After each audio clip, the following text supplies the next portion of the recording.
Hey, welcome to the Podcast Domination Show, where we help you launch, grow, monetize, and dominate the podcasting space.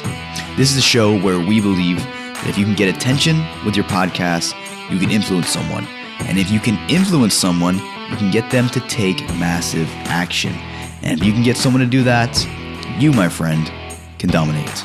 I'm Luis Diaz, your host and founder of Podcast Domination, and I'm your guide.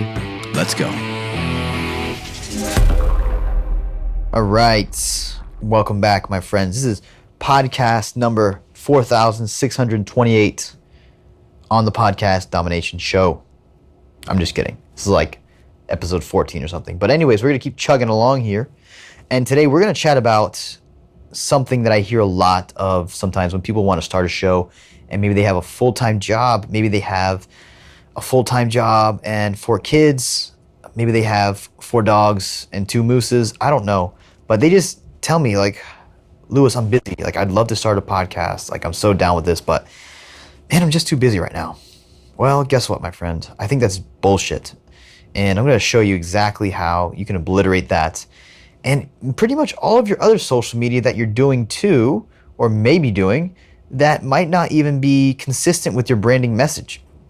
So to let you know what I'm doing is I am using my podcast as pillar content. This is going to be the NBC, the ESPN. This is going to be my radio station, right? And I'm going to use all the content that comes through here on my social media channels, on my Facebook, I don't really go on Facebook, but on my Instagram, emails, medium.com, LinkedIn, all of that stuff. So I'm trying to avoid, besides lifestyle pictures and pictures of me just looking fresh, I'm not going to be posting content that doesn't come from here. And this is a simple way to streamline the heck out of your social media content and your entire content. You take pillar content, and I'll share with you the resource that I learned this from, which is basically, well, 2 places I learned this from. I like the Gary V content model better, so I'm going to leave that link in the show notes. So Gary V content model, very simple structure. Take pillar content, rip it down, and chop it into smaller micro content pieces to distribute on smaller platforms like Snapchat, Instagram, Facebook stories, Facebook posts, and other places like that. LinkedIn could also be one of those as well. But so when going back to what we were saying here at the beginning, oh, it sounds great. I want to do a podcast, but I just don't have enough time. But you're posting 6 times a day on Instagram, or you're scrolling through Facebook, or they might be reading tons of Medium articles. If you were to repurpose that content on Facebook or on your podcast that you would have and use it for those other platforms, you wouldn't have to do as much. Yes, you would need some help from a VA or an assistant to help you repurpose and resize, reformat that content, but it would do 2 things. Number 1, it would streamline the process. Number 2, it would give you consistent branding. One of my favorite shows, and I've talked about this before on the show, is called, I'm blanking on now. It's basically with a guy named Donald Miller. It's called StoryBrand. There we go, StoryBrand. So StoryBrand has a very clear message and a very good slogan, and it is, if you confuse, you lose. Noise is the enemy, and having a clear branding message is the fastest way to something. But the moral of the story here, guys, is having a clear, consistent branding message is going to allow people to connect with your message, connect with what you're trying to say. If you're posting something different on Facebook, then something different on Instagram, and then something different on, say, maybe YouTube or wherever you post, it's inconsistent, and therefore it leaves the end consumer confused. And now they don't know what to do. If you confuse, they don't buy. So benefit number 2 of the strategy, by streamlining the process, having everything run from pillar content from the podcast down to other platforms, is you get the consistent branding message. So very important, something I'm learning more, because trust me, I messed this up to the nth degree, probably the first 4 or 5 years of my online career as a business owner, or just a guy trying to make it, a side hustle, if you will. So consistent, clear branding message. For instance, case in point, my podcast is about making money on a podcast, growing a podcast, so podcast marketing, and then also having fun with podcasts. So how that goes into a bit more of like interview styles, how to get different cool people on your show, how to interview in person and interviewing distant and doing panel interviews. So different ways to enjoy the platform so that it doesn't get boring and you quit. Those are my 3 things. So everything talked about here in relation to those concepts are going to go everywhere else. And this is clear, consistent branding. So how do you do this? Let's say you go back to the time issue. You don't have enough time to record the episodes. Very simple. You take a Sunday, you plan out your content the week before. So you can do this in a series of maybe like a couple of Sundays, right? Let's just say Sunday is your only day that you have off and you only got 4 hours. Well, okay, so this coming Sunday, I want you to brainstorm 4 ideas. I want you to come up with 4 topics and I want you to give me titles for those topics. 4 content titles. That's 1 week. That's all you're going to do for 4 hours. If you can jot down some bullet points, great, but we'll get into that the following week. So that's done. You've got your 4 titles. You're really happy about it. You're going to start creating content around those things. Keep in mind, this is pillar content. So these are like your big ideas, your big beliefs. And that's a whole other how to formulate that. That's a whole other conversation. So we won't go into that today. But next week, the following week after that, you are going to do outlines for all 4 of those episodes. So you're going to get some bullet points. You're going to grab some links to some really good articles. You're going to articulate some things and some key concepts that you want the audience to come away with. So one of the tips that I learned from Daniel J. Lewis is when you look at a show, when you're planning a show, you want to ask yourself, what is the key benefit or action that someone is going to be able to do or perform when they leave this episode? So case in point, this episode, when you leave this episode, you're going to be able to go into Sunday, this coming Sunday, with a game plan on how to get your shows out to the world with only 4 hours of work per week. It's not the fastest way, but we're just going to work with it. If you have more days open, then you can do this. You can kind of double down, do 2 steps, in 1 week. But so to recap, week 1, I just want you to get titles. Spend 4 hours on getting 4 killer titles for your shows.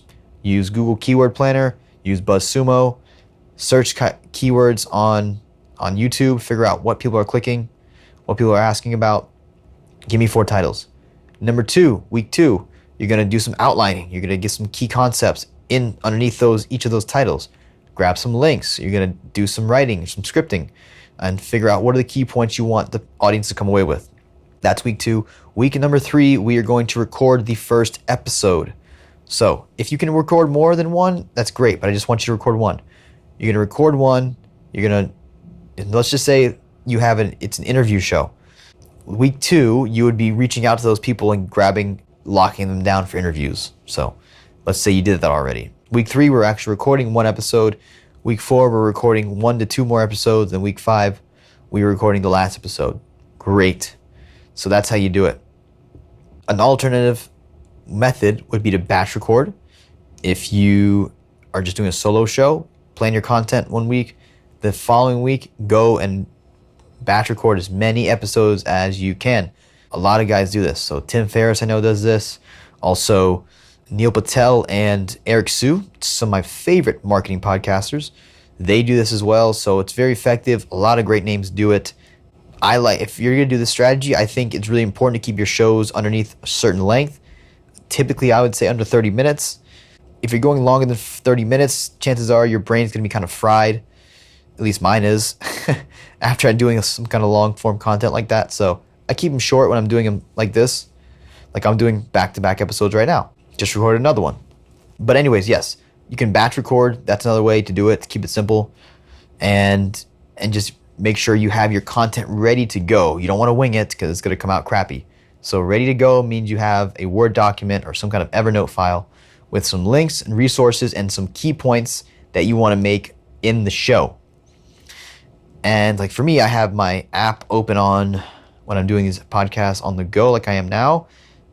I have the app actually opened on my iOS phone. I have it in the notes. So what I do is throughout the week, I have a notes tab that if I think of good titles or good topics, I write them down here. and then I will do some research if needed, or I will just record the episode, but I know exactly what I'm going to be recording going in. I know exactly what I want to do. Like, for instance, I'll share with you some titles that I have on this page right now that I'm going to record soon. Number 1 is, can you really launch a podcast for under $100? Number 2 is the one I'm recording right now. It's just, I don't have time to do a podcast, how to obliterate the bullshit. And number 3 is the fastest way to monetize a podcast. And then the last one here, my latest edition is, how should you launch a podcast with a small following? And should you even launch a podcast with a small following? Who knows? So that's what's coming up, but that's how I handle my content creation, guys. I hope this was helpful towards figuring out how you're going to just get it done with the least amount of time. So run it over again. If you only have a few hours a week, let's say you're super, super busy. Step 1, titles. Step 2, outline. Step 3, record. That's it. If you can get it done in 2 steps, I would suggest doing 1 week, a couple hours of just planning the content, outlines and titles, and the next week come back and record those episodes. So that's it for now. And yeah, if this was helpful, I would love for you to reach out to me either on Instagram at Luis Ryan Diaz, Luis Ryan Diaz, Luis, I guess is better pronounced. Or you can just text this number. This is my Google Voice number. It's only for you guys. Like, seriously, like when I go out on Saturdays, I don't even give this to the females I talk to. It's like you guys are getting like the secret number. So feel special. It is 561-405-7838. That's my Google Voice number. You can text that number and say, hey, this episode was awesome, or hey, this episode sucked. And you will get mixed responses back. But they'll all be good, I promise. I take feedback very well. So enjoy, go implement, go and schedule your next couple of weeks so you can get this content done. Stop wasting time and stop making excuses. I'll catch you later. Peace. Hey, what's up? Lewis again. And I get asked this question a lot, so I wanted to answer it here for you in a unique manner. And that question is, Lewis, what exactly do you do? How do you help podcasters? What exactly do you and what does podcast domination really help with? Well, instead of me sitting here and telling you all the amazing stuff about us, I thought it'd be fun and interesting for you guys to hear what our clients are saying. So here you go. Please enjoy. Lewis literally makes my life so much easier. All I have to do is record my content. I don't have to worry about editing it. I don't have to worry about writing show notes. I don't have to create any of my graphics to promote it. He literally does everything for me.